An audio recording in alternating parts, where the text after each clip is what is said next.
I'm very honoured to be asked to give this little talk to you. I know a couple of you, and it's really a privilege to share some of our experiences with you in your challenge in the industry. I'll make this comment now and I'll probably get back to it at the end. I've had a chance to look through your roadmap documents, and I think it's a fair thing to say that while you might think of the Australian sheep industry as really different from the United States, there's a lot of things that you're trying to do that we are still trying to do, and certainly that we were focused on back in the 1980s and 1990s, which is really the period I'm going to concentrate on. So there's a lot of actual similar challenges, and so I hope some of the things I have to say are at least a bit of a guide to some things you could try out. And just to repeat Susan's point, if people put questions into the chat room while we're going, I'll try and keep an eye on that and speak to them. And I understand Reid is going to be keeping an eye on them as well, and if he can help, he will. And I'm happy to take questions at the end if we can organise that as well. So here I go. I won't spend much time on who I am. I think the key point is I was appointed as the National Coordinator of Lamb Plan back in 1988, which was to set Lamb Plan up and get it going as a national sheep improvement program. And I did that for a number of years. Particularly through the 1990s, our industry had a major program of coordinated R&D and extension, which I'll be talking about, and Lamb Plan was an integral part of that, and I think we'll touch on what the contributions were and so forth as we go through. But the real point is that I think that's the big thing of my experience that I hope is of relevance and interest to you. Everything else kind of built on that. But that's really where I was very heavily involved in lamb industry strategy and development in this country. I will basically work through fairly simple stages here. I want to start by talking about what the industry was doing basically in the period up to around 1990, then talk about what changes have been achieved. Then I want to say a little bit about how those changes were made, and then really just touch on, I guess, some general reflections or suggestions that you might want to think about. And I'm really kind of concentrating on the process of the change itself. I'm not going to tell you much about the lamb industry in Australia today. I'm really going to talk about how a lot of things came together to turn around the fortunes of the industry over about a 10 or 15 year period. So in the period up until 1990, the lamb production in Australia was very, very much a byproduct of the wool industry. So we have a very large wool industry in this country. At various times there's been up to 100 million ewes, basically merino ewes producing wool, and obviously they're producing wool. And lamb was very much a byproduct, and it was pretty much merino lambs with some crosses. In that period through to about 1990, the real price, that's the price that the producer was receiving adjusted for inflation, was declining, and I think we'll be looking at that in just a minute. And increasingly it became clear that the product didn't have any consumer appeal. It's very simple, there was too much fat and too little meat. And the industry also was, in terms of the meat industry, was had very limited exports, and they tended to be to fairly low value markets. We were completely different from New Zealand, who had and continue to have a very strong market in the UK. Australia didn't really feed into that market at all and didn't have much other exports as well. And there really wasn't very much research and development going on in the industry. It was very small scale. So it was pretty much going nowhere, or in fact going backwards. So that's up until about 1990. And the slide I've got on the screen really just tries to highlight that point about the consumer appeal. This is a picture taken more recently, but the chops on the right, these are lamb cutlets, I guess you'd call them.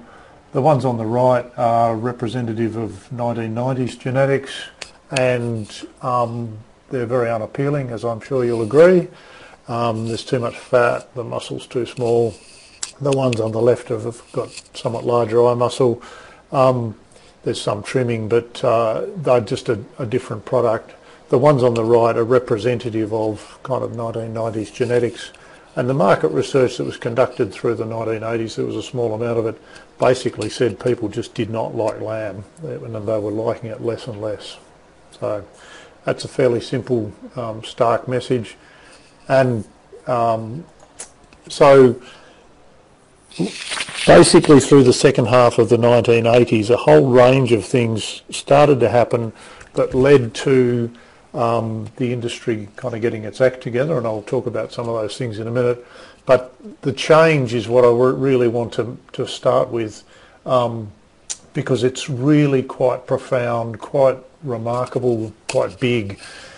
Since 1990, we've had steadily rising carcass weight and real price and export volume. And really what I want to do is just talk about what helped that to occur. So the starting point there is basically up to 1990 or thereabouts, things were going backwards. Everything, income, etc., was declining. From about 1990 onwards, it started improving. And there has been really quite remarkable change in the carcasses, and I think this is kind of the fundamental central point of what's happened. Everything else flows from it. If you look in the bottom part of this picture, there's a picture of a typical sort of 1980s type lamb. Our lambs in those days averaged 38.5 pounds slaughter weight, and they certainly had too much fat. Even at that weight, they tended to be mostly what we call 3 and 4 score and even 5 score. Today, our average carcass weight in this country is up over about 48 to 50 pounds, and the fat coverage is either, on average, has probably not changed much, but there's a lot of carcasses that are a lot leaner. So we've got the capacity now to produce much heavier carcasses with the same amount or less fat as was in the carcass back 20 or more years ago. And I think that's kind of the fundamental thing that's been done. It's now I'm going to talk a little bit about how we went about doing it, I guess. Just to reinforce the point about the income side of the industry, this chart is just telling you the gross value of production. Just means the total value of production, the farm gate value of production of the industry, and it's in real terms, so it's been adjusted for inflation. And I'm covering here the period from early 1980s to the early 2000s. The part of the chart that's in red is basically before 1991, and I think you can see that the trend line there was going downwards, and it was declining in real terms by $17 million a year. Now that income is spread over about 50,000 producers, I guess you'd say. So someone who's online can do the maths and work out what 17 million divided by 50,000 is, and that tells you how much money, how much producers' income was going backwards on a per producer basis. I think it's about $3,000 a year off the top of my head. So in the period leading up to 1990, producers' income and industry income was going backwards in real terms. You can see that through the 90s that was turned round. Real income was then growing by about $19 million a year, and in the period since the 2000s, and I apologise I haven't brought this graph right up to the present date, but the real income of the industry has been growing by, it's well over $200 million a year in real terms now. So that's largely the value. The total production in terms of numbers of animals hasn't changed a great deal. The carcass weight's gone up and the value has gone up. And so that's really just to try and reinforce that something real, something of value to ordinary people like yourself has happened in our lamb industry in that period, and the change point really was about 1990-1991. So, how did that get done? The most important thing, I think, is first of all that the industry decided to do something about meeting consumer demands. Remember I said a couple of slides ago that there was market research through the 1980s that was saying that consumers didn't like the product very much, it was too fat and there was not enough meat. The problem was through that period nobody really did anything about it. They sort of said, well, okay, the consumers don't like the product. With respect to marketing colleagues, we'll try marketing it a different way, and you know that just doesn't work. So really what happened was people started to say we are going to do something about meeting consumer demands, and the industry put together a coordinated program of research and development and extension that tried to explore all the ways that producers could use to produce larger and leaner lambs. It was basically called a large lean lamb program.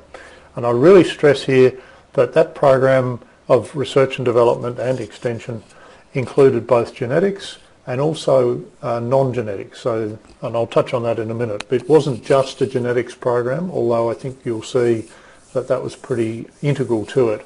But it was a whole of industry approach to understanding how to produce lambs that were larger, so they had more meat and less fat. And there was that coordinated program of R&D really ran through basically the 1990s. There was a solid single program essentially. In terms of the industry implementation of it, the two things really are that LambPlan was initiated. LambPlan started in 1988, but really got going when it was part of this thing called the Prime Lamb Key Program. The Prime Lamb Key Program was managed by our industry checkoff organisation, which in those days was the Meat Research Corporation. So they collect, or government collects, funds from production, or from producers basically, and those funds are allocated to research, and the government matches them up to a particular level, and a significant chunk of the lamb money that was collected for that in that way was applied through this large coordinated Prime Lamb Key program. From memory, back in the 90s, I suspect that was a total spend per year of somewhere around $3 to $5 million of research and development extension, which was a lot of money for the industry in those days. But the important thing was that it was put together in a single coordinated program, so that all the projects were kind of linked to a common goal, which was production of large lean lamb, profitable production of large lean lamb. And the genetics program, LambPlan, was a part of that. And the other thing which I think is important was that increasingly through the 1990s, the planning of research and development and the planning of marketing activity became better and better aligned with each other. I said earlier that there was market research in the 1980s that said consumers didn't like fatty lamb, and in that period of time there wasn't very good coordination, so the people would go off and do marketing programs and have some photos of nice lean chops and push that product, but there wasn't any of the product in the shops because nobody was able to produce it. So that was very poor coordination of marketing and R&D and production. So what happened in the 1990s was that the marketing and the production arms really started to forward plan together much, much more than had been the case previously. Yep, okay, I'll keep going. So just to remind everybody, all I'd done was started talking about how the change was made, and I think back in the 90s, this is what we're talking about. And I think the point I really wanted to stress was that there was a whole of industry program of R&D and extension put in place that looked at both genetic and non-genetic approaches to meeting consumer demands, as I've said on the screen there. It was a fairly substantial investment for the lamb industry at the time. I suspect from memory it was of the order of $3 to $5 million total program investment per year, and it lasted for basically 6 or 7 years in total, and there was increasing improvement of the coordination between the R&D activities, which were managed by the Meat Research Corporation, and marketing, which was managed by a separate organisation in this country. So I think that's describing the program, the sorts of activities that went on. Let me now just concentrate on some of the specific things that happened. And I'm going to concentrate on genetics, partly because this is a NSIP type audience, partly because that's what I know something about, and partly because I think genetics was actually the kind of trigger point for everything else. There was lots of good effort in lots of areas, but without genetic change, I don't think would have had the same effect. And I've tried to capture that in a couple of very simple slides. There's lots of material that could be showed on this, but it's just about what genetic change happened in the key breeds and populations that were contributing to our lamb industry. And I've started off with some genetic trends for 2 or 3 traits in the Pole Dorset breed. They're a significant terminal sire breed in our country. We tend to use crossbreeding for slaughter lamb production, so it's typically a terminal sire joined to either a dual purpose breed sheep like a Corriedale, or joined to a Merino, or sometimes joined to crossbred ewes, which are in our country are typically Border Leicester Merino crosses. Now, I won't go into any further detail about that overall production system. The key point is we started to have genetic change in the various breeds contributing to the industry, and it really started off focusing on the terminal sire breeds, and in our country were Pole Dorsets and White Suffolks and Suffolks and some others. So I'm just going to concentrate on the sorts of genetic changes we've seen. And this slide that's on the screen at the moment is the genetic trend in the trait called post-weaning weight, which is about 8-month weight. The vertical scale is in kilograms, so you can approximately double that for pounds. So that's the animal's weight at basically 8 months. You can see the years along the bottom, and the trend line, if we just concentrate on the black squares for a moment, that's the whole breed genetic trend, and you can see that basically since this goes back to the mid-90s, there's basically been about 12 kilos, which is close to 27, 28 pounds added to the weight of Pole Dorset animals at a constant age, in other words about 8 months, and approximately half of that is passed on to their slaughter progeny. So that's how we've added something like 12 pounds to the slaughter weight of our lambs at the same age over that period of time. I haven't actually got a chart here showing what the genetic trend is going back into the 1980s. We do have those charts, we can do that, and it's extremely clear for this trait and basically all the others, there was essentially no genetic change happening before about 1990, and I don't think it's any accident that's because that's when lamb plants started. Essentially there was no genetic change going on in our lamb industry before 1990. Since that time there's been substantial change. So that trait that we're just looking at is post-weaning weight. You could see the little red, I think they're diamonds, those shapes, and it says meat elite beside it. Now there'll be 2 or 3 graphs with this, charts with this, both these lines. Meat elite is a group of Pole Dorset breeders in this country. There's about 20 or 25 of them who've been working a cooperative breeding program for pretty much since about the mid-90s, It's very simple. They simply share some young sires through AI each year, but I've put them in the chart firstly because I think it highlights something that small breeders can do working together. It's fairly simple to make plenty of genetic progress if you coordinate your activities a little bit. It doesn't require very much change to what each individual is doing. Reid might, if Reid's interested to follow up later, I can provide some documentation about how that program and other similar ones are structured. But it's an interesting point. You can see they've actually made faster genetic progress than the breed as a whole, and they've done it without really changing it hasn't been a big extra investment they've had to make. They're simply using some AI. They were already using some AI, and they just use it in an organised way, and they've been able to make even more progress than the Dorset breed as a whole. But the key point there, you can see there's something like 12 kilos added live weight at constant age, roughly 27, 28 pounds at constant age added to that terminal sire breed over the period up to about 2008.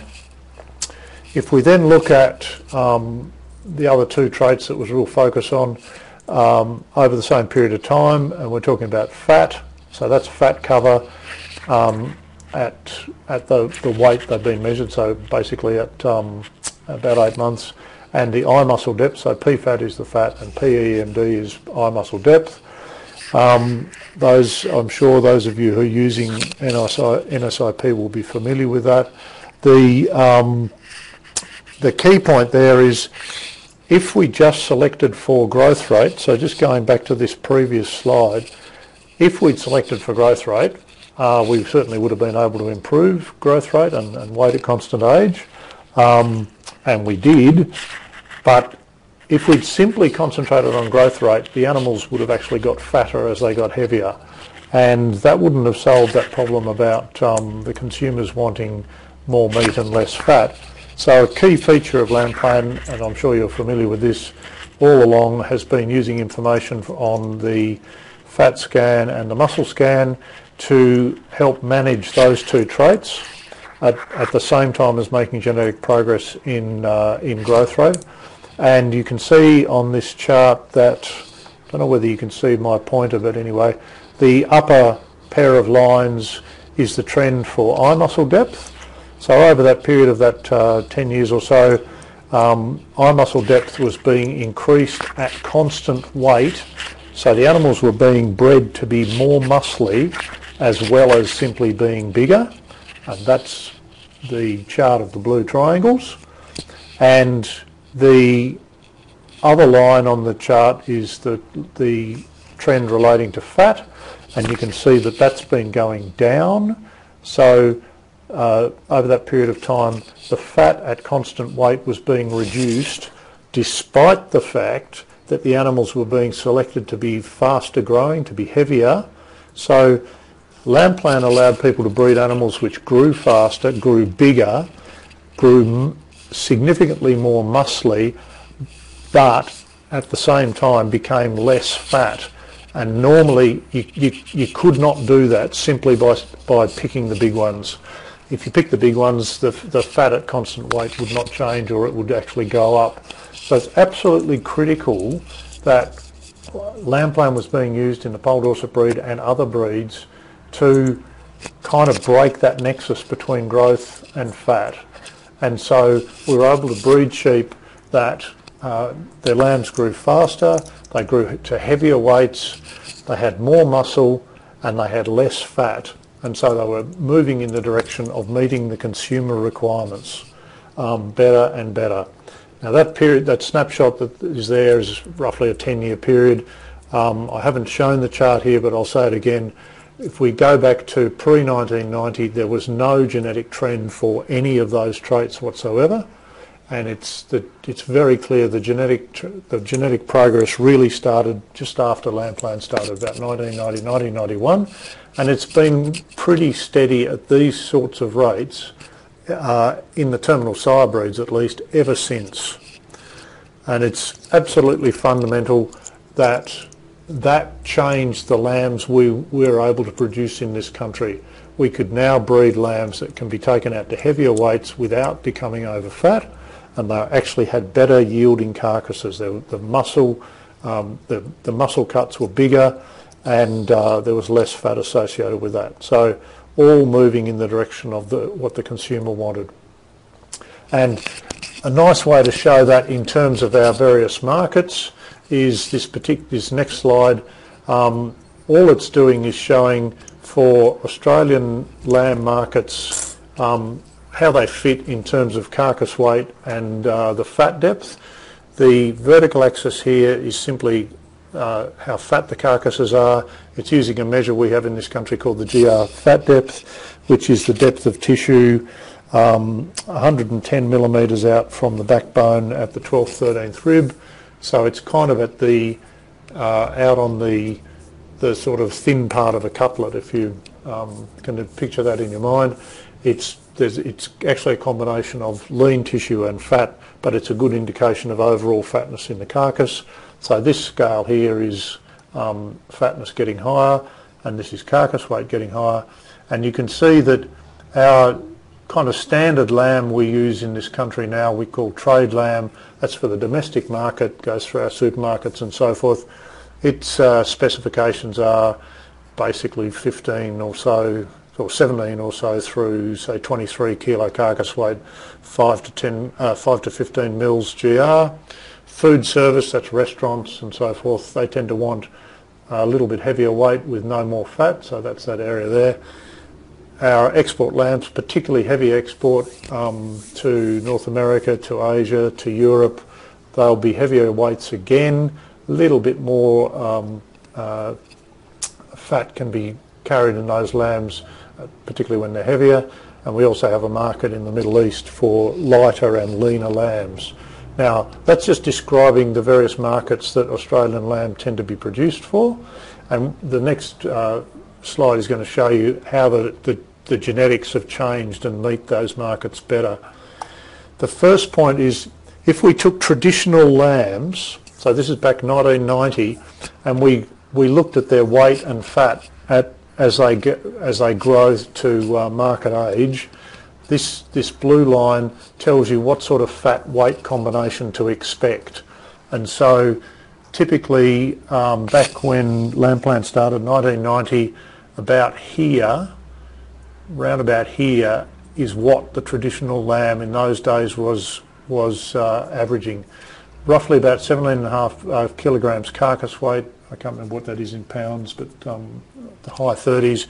And it was about 10 to 12 mils GR, which is essentially a 3-score lamb, we called them in those days in this country. And that's what our traditional genetics would do. And if we grew the lambs out to get heavier carcasses, you can see the fat started to be outside the range of what was acceptable to the markets even back then. So once you took those lambs back 25 years ago, past about 20 kilos, they were just too fat by far, and nobody wanted them. So traditional genetics was okay for this sort of product, but completely useless for anything out here. And so what we've tended to do through genetics is breed animals, we'll just call them balanced modern genetics. It's really making the point that the growth rate and the carcass, the fat and the muscle are in line. Those animals now have a growth curve which basically takes them through all our markets on average. So if you want to turn them off light, around about 20 kilos, and I'm sorry I'm not converting to pounds as I go, but I think that's about 44 pounds, they'll meet the trade lamb specifications for our normal, ordinary domestic market. You take them a bit heavier, they'll meet the food service market. You take them even heavier and they're just really good for a range of heavy export markets. So that's what our balanced, typical, modern, terminal sire genetics will breed. And just going back to stress the point, the genetics we had 25 years ago were quite okay for the trade lamb market then, but if you took them to a bit heavier weights, they were completely useless, too fat, people didn't want them, and hopeless for the export market. Today's lambs, there's a lot more flexibility for the producer in terms of turning them off, and a lot more flexibility For someone like the feeder, those people can take lambs to heavier weights and they're not going to go out to over fat. And it means also the retailers or the exporters who've got a lot more capacity to buy lambs at different weights and match them to more different markets. And everything's not perfect. There are certainly some animals that are being bred in this country that have got very high EBVs, particularly for post-weaning weight. So they're they're very high growth animals. Some of them tend to be very lean. They'll take you even further in this dimension. They'll take even more fat off. There is a risk with these sorts of lambs. So this is very high post-weaning weight EBVs and significantly negative post-P-fat EBVs. Those animals really are much better suited to breeding lambs that will be grown out to heavy weights. If they're turned off at light weights down here at the sort of 20 kilos, there's very often a risk that they won't be finished. They won't have enough fat cover. So people are breeding this sort of animal, but it's really suited to the feeder market and the heavy weights. So people who want to put lambs on feed for any longer than very short periods of time, they can buy genetics that will do that, but it's not for all markets. So I just want to stress that point quickly, and I'll read the questions while I'm doing it. Just to go back, that was all about genetics. Just to let me reiterate, genetics was absolutely fundamental in changing the sort of lamb we could produce in this country, and that was because there was a combination of genetic improvement of growth rate and weight at constant age, and at the same time improving muscle and reducing fat. And the net result of that was to get us to a situation where the modern lamb in Australia, the animal being bred by particularly our terminal sires, is suited to being able to be turned off at quite a wide range of weights and can meet even the heavy markets where they've got to have heavy carcasses and still limited fat. And indeed there are some genotypes that can be taken well out towards 30 kilos or beyond. And 30 kilos must be something like 65 kilo carcass weights, 65 pound carcass weights. So we've got genetics in this country now that can produce a lamb with very okay fat cover, still down around 10-12 mils of GR and up around the 65 pounds mark. And that means there's enormous flexibility for the packer and the retailer, because there's just plenty of meat. The cuts are nice and big, they're attractive, you can turn them into all sorts of things, and you're not cutting off wasty fat. Now, just quickly checking the questions. Yeah, no, that's fine. Reed and Cody have just commented on meat elite and GR. Would I comment on this increase in weight? Jim's question about whether the increase in weight would have been, and increase in muscle and decrease in fat would have been possible without EBVs, the answer is very simply no. It's completely impossible, because if you select animals just based on their weight or even by eye, you're going to tend to get growth and fat going, or weight and fat going up together, and you might make some improvement in muscle, but you'll get a lot more fat with it. EBVs make it possible to move those three traits in the directions you want, and that's exactly what the industry did in this country. So I think it's quite a reasonable thing to claim that changing the product was the absolute #1 thing that had to be done, and that could not be done without genetics, and Lamplan was the tool that breeders used to make those changes. So moving on, I just want to briefly touch on the sorts of other work that was done through that R&D and extension program back through the 90s. One thing that was particularly important, people needed to have the flexibility to take lambs out to heavier weights, basically to have the feeding systems there to do it. We tend not to have very much what we'd call feedlots where lambs are yarded and provided with concentrate or roughage rations.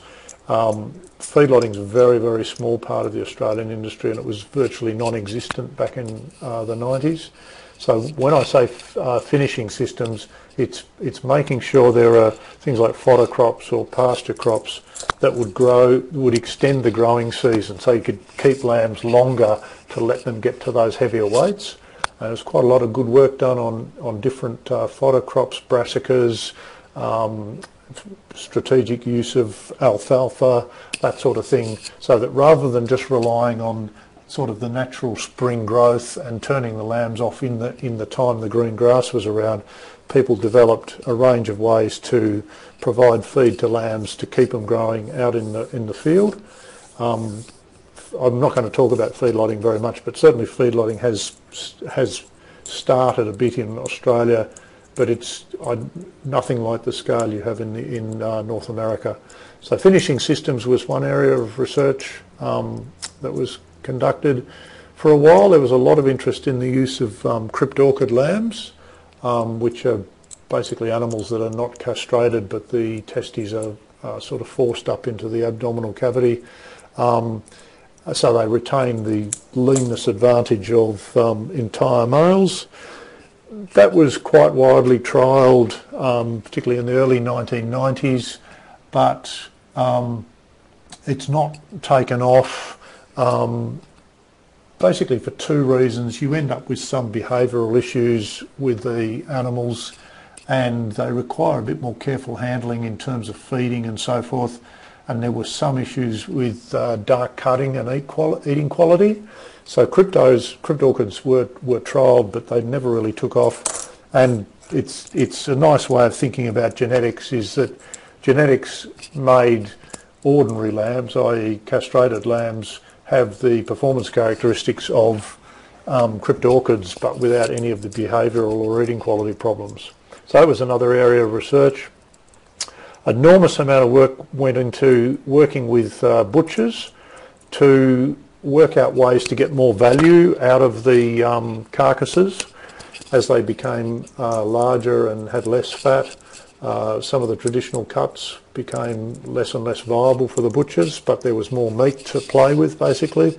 So part of that overall integrated R&D and extension and marketing program was working very, very closely with retail butchers to help them work out ways to get as much value as possible out of the heavier carcasses, and that's certainly very, very successful. If you go into our supermarkets and restaurants and so forth these days, yes, you can get traditional cuts like chops and so forth, but there's lots and lots of others, product offerings that particularly that are completely lean meat, so just lean meat cuts of one form or another. It's much, much nicer for the consumer. And the last point I'm touching on there is the supply chain alliance, and this gets back to something that was raised in some of the background discussions for this webinar, is how do we go about trying to make sure everybody got some value from the changes. And I'd like to stress we have essentially no vertical integration in the Australian lamb industry at all. There are not packers, for instance, owning feeding operations. There are not packers owning breeding operations, etc. And so that whole business of selling lambs through the supply chain all the way to the consumer and what sort of signals come back was a problem, and to some extent it still is. It's not an easy problem to overcome. But one of the things that was trialled particularly through the 90s, there's lots of work done in this area of essentially getting groups of producers working together with processors and even with butchers to actually start guaranteeing the supply of large lean lambs and making sure the retailer knew they were going to get them in the volume they wanted, so they could start passing back some reward to the producers for producing those lambs. So rather than simply putting them into the open auction where very often the price signals get lost, there was a lot of effort to actually help people make connections through the supply chain and turn those connections into direct ongoing business relationships. Not all of those have survived and stood the test of time, but there certainly are some that have. And in general, they've helped, if you like, the processor and the retailer to learn and to be confident that they can get more valuable lambs. There are ways to do it. There are groups of producers who are working with breeders to make sure they're using the right sort of genetics. So some of it's formal business relationships, some of it's just industry knowledge that people know they can get those lambs and that they can pass some reward back to the producer to do it. I'd really stress there's no simple way of achieving that. There's no sort of magical off-the-shelf solution. That's lots and lots of work went into that of people, they were called product development officers, working with producers, with breeders, with the processors and the retailers, helping people learn that yes, the larger, leaner lambs could be produced, they could be produced in reasonable volume, that the producer needed some return for those, there was some extra costs in that, and they needed to be rewarded for the superiority of the product. So by building those relationships, which by and large I suspect in the main have been informal, people have improved that through chain understanding, and they've improved the returns coming back to the producer. Sorry about that, I just lost my screen. And if I just quickly go back, I promise I won't do this very much. Where did it get to? This chart, which I touched on much earlier, talks about gross value of production for the industry. That's gross value of production at farm gate. And I told you that there hasn't been very much change in the numbers of lambs being produced. I think it's gone up by about 5 or 10%. But the returns, particularly in the period since about 2000, have been growing, and they've been growing because the lambs have been getting larger and leaner. There's more value in those, and the producers are getting substantially bigger money for lambs than they were in those days. The real price of lamb today is double what it was, and this is the price to the producer. The real price of lamb to the producer is now double what it was in 1990. And so this issue of, just going back to where I was, this issue of the benefits flowing back through the chain has certainly occurred. It's not necessarily that each lamb is being paid for exactly its lean yield content, for instance, although there are one or two supply chains doing that. But in general, as the value of lambs has gone up, the lamb producer has got a substantially better return because the consumer is getting a product. So this whole thing of supply chain alliance development, it's worth really thinking hard about how you might go about doing that. It's not something where you can change the world overnight. It's sort of a long, hard slog, but it appears to have paid off in this country because the lamb producer, the ordinary lamb producer, is getting approximately double the money in real terms per kilo as to what they were 25 years ago. The question was just put up there from Susan: has the trend on increase in weight and muscle and decrease in fat continued through to now? Yes, it has. It's sort of a straight line. It's actually probably getting a little bit faster in recent years as basically people have just got better and better at recording and using the information. And I'll touch on that in just a second. So that was that question. But I just want to leave you with this slide about non-genetic R&D and extension. In hindsight, you can look at it that there was lots of work done that ultimately has told us what do we need to do to get the best out of the improving genetics. If we just changed genetics on its own, I'm sure there would have been some benefits, but by doing this work on things like finishing systems, the new cuts, supply chains and other work which I haven't put on the slide, it's helped each part of the chain to understand how to get the value out of the better genetics. So you get this nice feedback between improving the genetics and improving the management of the genetics, and that pays off for everybody through the chain. Just a couple of slides to finish off with now. First of all, where are we today? Producer returns, lamb is now, it's currently over $5 a kilo Australian. So whatever that is, that's about $12 a pound, I guess. And as I said, that's roughly doubled in real terms what it was back in 25 years ago. Lambs are selling for upwards of $7,500. That's returned to the producer.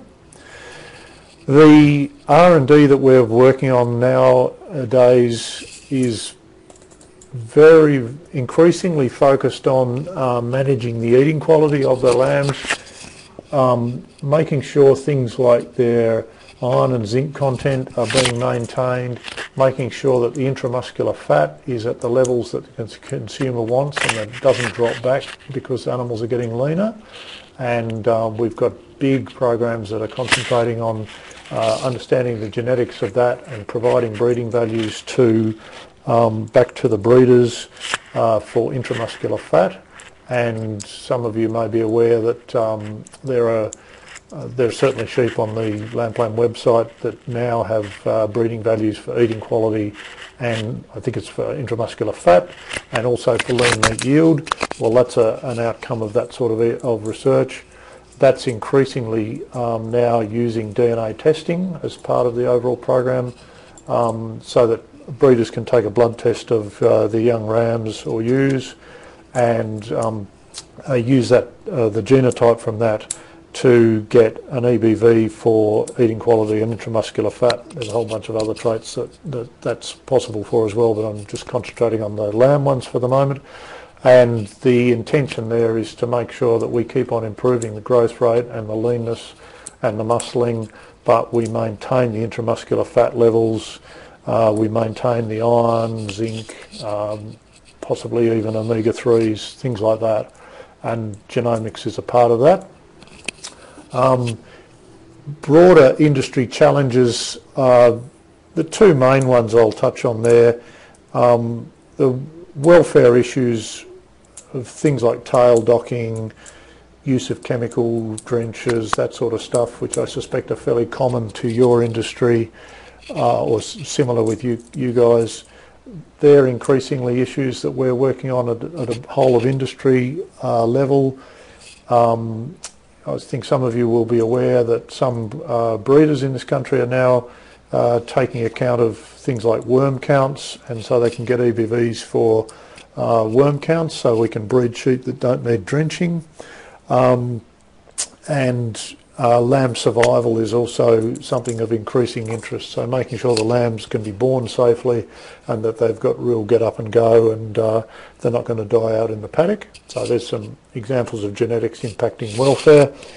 And just getting back to the issue of benefits through the whole chain, the whole issue of payment systems is increasingly evolving. People are using some new technology in the processing plant, things like Viascan, to try to get more information about the yield and the fatness and so forth of the carcass, and start to provide payment back to the producer that's more fine-tuned, more calibrated to the value of the carcass. That's a slow, steady process. It's not easy for the processors necessarily to get the benefits back out of that, but there's certainly research going on and people trialling that sort of thing. So there's plenty of R&D continuing across the whole front of the lamb industry, but from a genetics perspective, I'd say the big focus, in addition to what we've always been doing, is on eating quality, using genomics generally to help us with things that are hard to measure, and really improving welfare-related things wherever we can. Reid will be able to tell you about, there's an industry strategy, whole of industry strategy document. It's not unlike your roadmap, and that's something that keeps evolving, but roughly speaking every 5 years. And that tries to maintain that whole of industry focus, which I talked about back early on in the presentation, that it's not just, oh, we've got some great genetics research going on and nothing else is happening, or we've got some great marketing and nothing else is happening. It's trying to making sure that we're identifying problems and developing solutions for them across the whole industry, and try to make sure that those things are coordinated and integrated in terms of how they're put in place.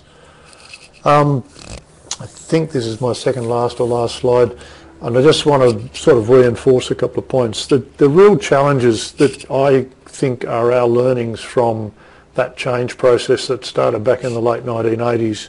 First of all, you've got to do whatever you can to get the whole of industry working together, and I've kind of made a special point there. Different sectors must lead together.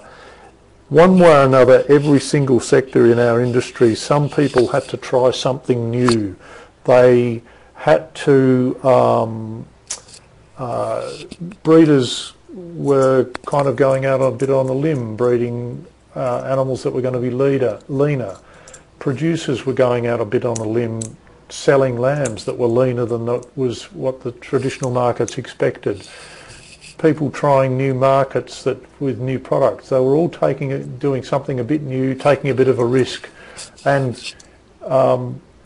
so it wasn't any one particular sector that took all the risk, but it was important that people tried what they could do from their own perspective, their own part of the chain, and they talk to each other, the different sectors needing to talk together and try new things together. So that's my first point that I'd stress. It's a whole of industry.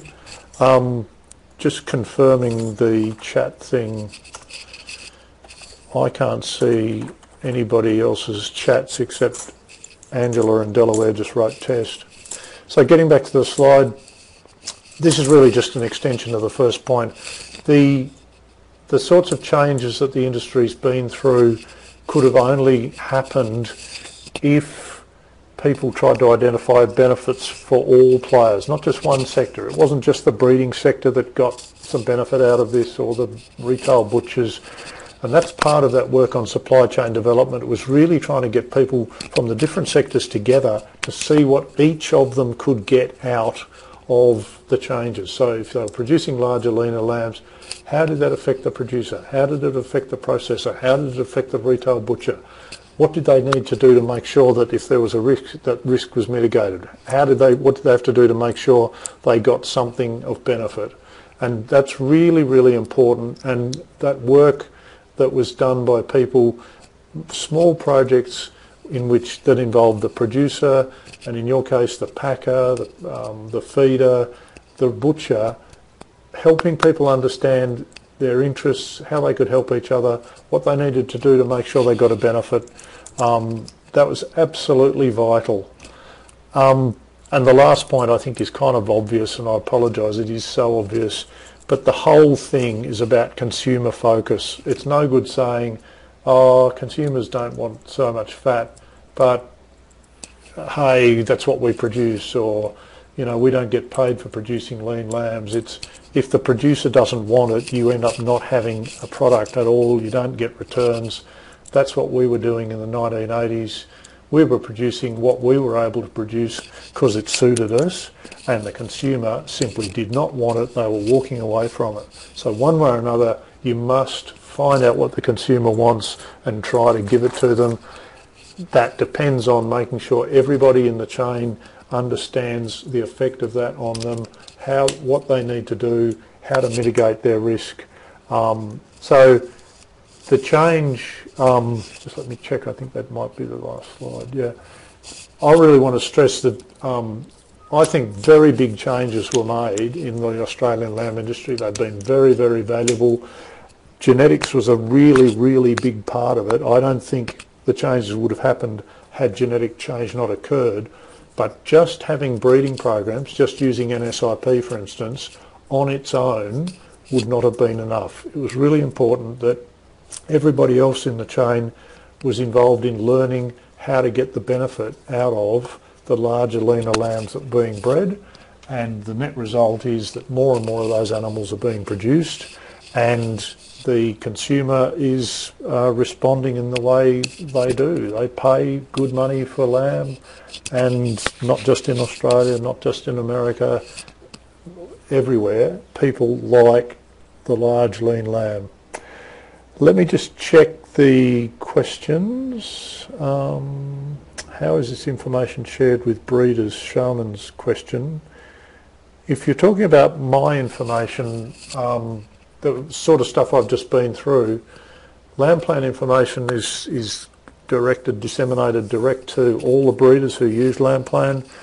More widely through the industries, there are lots of field days and workshops and small projects that involve the producers. They might involve the feeders, the processors where possible, just to try to make sure everybody's aware of what's going on and how they can get out of it. All the sheep genetics information's on the web, heaps and heaps of information, and increasingly the breeders are a really key part of the communications as well. So I hope that's the answer, that answers Shaman Culligan's question. Susan's just asked, has just as much progress been made with maternal traits and maternal breeds? In the main traits that the maternal breeds have concentrated on has been basically number of lambs weaned, and in the breeds where wool is important, also the value of the wool, because that kind of contributes to the cost of production. And the answer is it didn't start quite as early as the changes in terminal size, so the growth rate and muscling and leanness, but pretty much from the mid-90s onwards there's been very, very good progress in the maternal breeds, usually for a combination of growth rate of their lambs and the weaning rate that's being achieved. So breeds like Border Leicester, Corriedale, Coopworth, and the entire merino sector, yes, they've been making very good progress, but it's across a broader range of traits. It's not just the growth and leanness and muscling. Merinos really took off after about 2000, which is where we really upped our effort in merinos. So the answer to Susan's question about maternal breeds and traits is, as long as you take account of the fact that it's a different balance of traits, the answer is yes. We're continuing to work on improving the EBVs for particularly reproduction traits, and I'd stress there that the care of recording is just so important. It's absolutely essential that you have whole of flock recording, so the animals that don't have a lamb are recorded just as accurately as the ones that do. But so yes, people are making really good progress in that what you might call the maternal combination of traits. The next question from Bill Duffield, g'day Bill, is intramuscular fat. It's intramuscular fat, so it's what in beef is called marbling fat. Is that done by ultrasound or is there a blood test? We're currently doing that by actual dissection of the carcasses, testing the meat and developing a genomic test for it, and so that's how that's being done at the moment. Breeders are submitting the blood samples on their rams. They're going off and being genotyped, and the genotype is combined with other information to produce an EBV. We do not have scanners of sufficient accuracy to measure marbling fat in this country. The next question from Jim Morgan, has Australia seen any breed or size specific differences in omega-3 levels? I might have to get back to you on, to just check that I get this right, but the big difference in omega-3s is dependent on feeding system. Animals that have come off grass have higher omega-3s than animals that don't. I think there might be small differences, and they might strangely enough be in favour of merinos, basically because they tend to be a bit older when they're slaughtered, and so they've essentially had a chance to accumulate more omega-3 that they've got from the grass. I will get back to you on that question, Jim, and I'll send it via Susan and Bill Dave Pethick is the person I'll be checking that with, so I'll follow up on that. And Jim's just commented on polypays and catardins.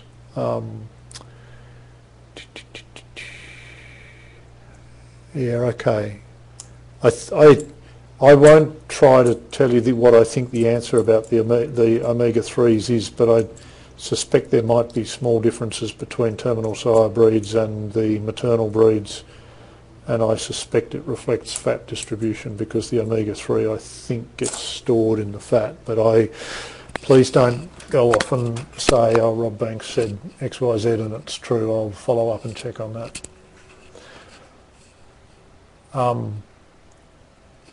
I've finished my slides. I hope it was interesting. I'm kind of going to wait instructions from Susan and Reid as to what you want to do next.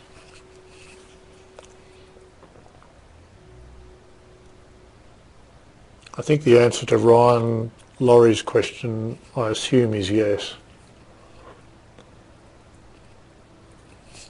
The one about corridors.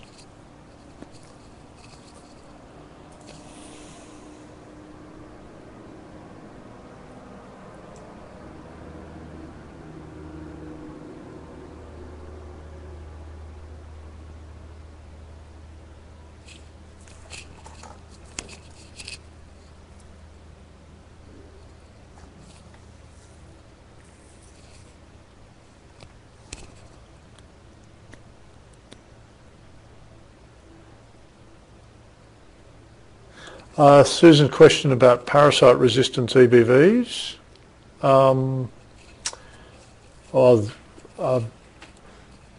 Fairly simple. I think the question is, there are parasite-resistant EBVs available in all breeds that are using Lamplan or Merino Select in Australia, and they're based on counting worm eggs in the faeces of a sheep. So you take a faecal sample and send it off to a lab, and they count the eggs.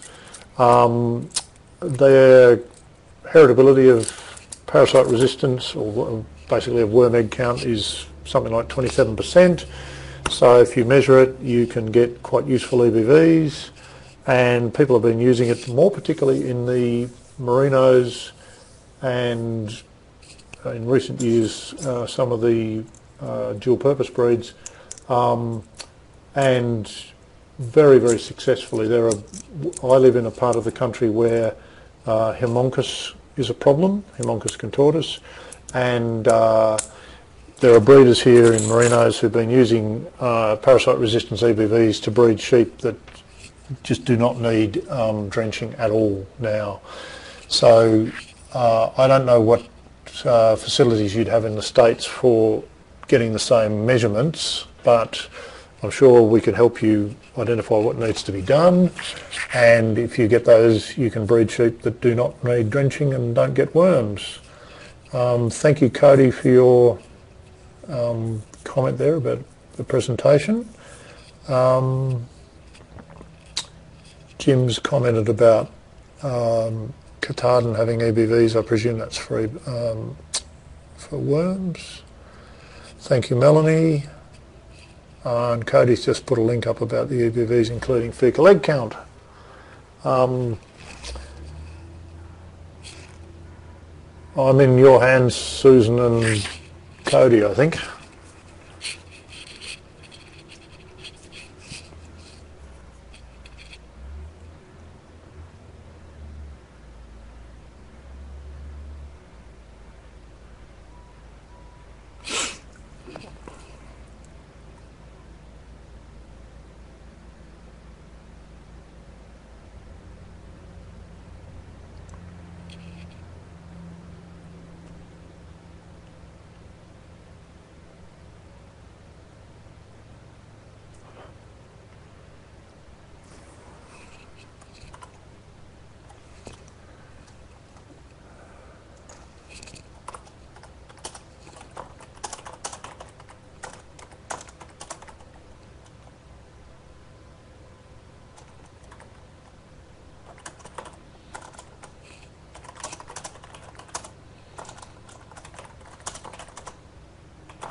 Just quickly going through the...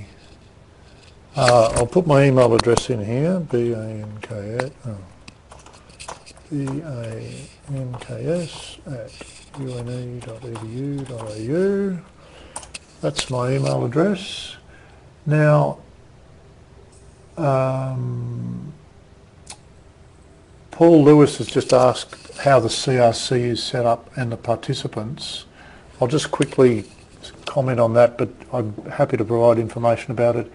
The CRC is set up because a bunch of research organisations get together with a program of work that they would like doing, and they've consulted with industry to make sure that it meets industry's needs. So it's a research program essentially, and they cost that program. So let's say they put together a bunch of projects, identify the projects, develop up the plans for them, and just for an example number, let's say they identify the total cost of that as $1 million, but that if they had more money they would do a certain amount more. They then make an application to the CRC funding program in this country, which is a federal government R&D program, and if it's a successful application, the federal government adds some money, and there's been a sheep CRC in place now for the one that's just finishing has been in place for 7 years, and that's been really, really important for the lamb industry because it's had a thing called the information nucleus that has helped us with the developing genomic testing. It's got about 7 or 8 major R&D providers as participants, and it's just received an extension. So it's got the state departments of agriculture in Western Australia, South Australia, I think Victoria, New South Wales, the University of New England, and then a range of industry partners as well. If people want some detail about the CRC, probably the best way is to follow up with some stuff direct from the CRC.